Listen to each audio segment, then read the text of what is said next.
Hello दोस्तों, स्वागत है आप सभी का स्मार्ट बैंकर चैनल पर नए हो तो उसे सब्सक्राइब कीजिए।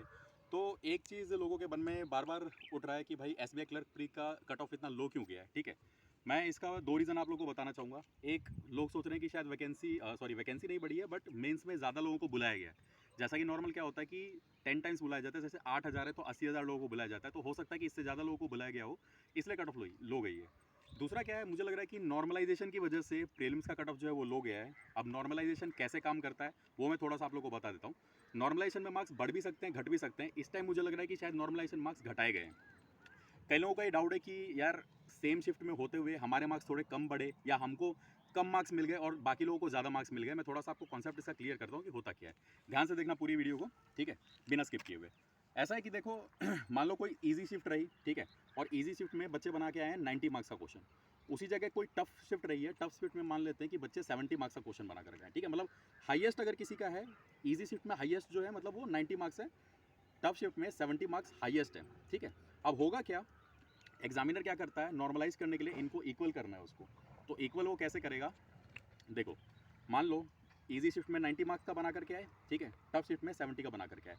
अब हो सकता है 90 वाले को वो 70 पर ले आए, ठीक है, और 70 वाले को 90 पे ले जाए, दोनों किया जा सकता है क्योंकि शिफ्ट में सेम तो थी नहीं शिफ्ट, एक ईजी थी एक टफ थी। तो मे बी जो मान लो इजी शिफ्ट में 90 बना करके आए थे उनको हो सकता है 70 मार्क्स देखने को मिले हो, ठीक है, और जो इजी शिफ्ट में 70 बना के आया था उसके 70 ही हो, ठीक है। तो इस तरीके से नॉर्मलाइज हो गए मार्क्स और नॉर्मलाइज होकर के जो आपका स्कोर आया, नॉर्मलाइज स्कोर है वो। अब बात करें कि सेम शिफ्ट में किसी ने एक जैसे अटेम्प्ट किए हों और फिर भी उनके मार्क्स कैसे हो सकते हैं कम। एक बात यहाँ पर ध्यान दो, जिसने 70 बनाए टफ शिफ्ट में उसको 90 मिल गया, ठीक है, लेकिन जिसने 60 बनाए होंगे ना, अब अगर आप कहोगे कि 70 को 90 कर दिया गया मतलब कि 20 मार्क्स का बढ़ा, तो अगर टफ शिफ्ट में किसी ने 60 बनाए होंगे आप सोचोगे कि उसको 80 मिल जाएगा। तो ऐसा नहीं होता।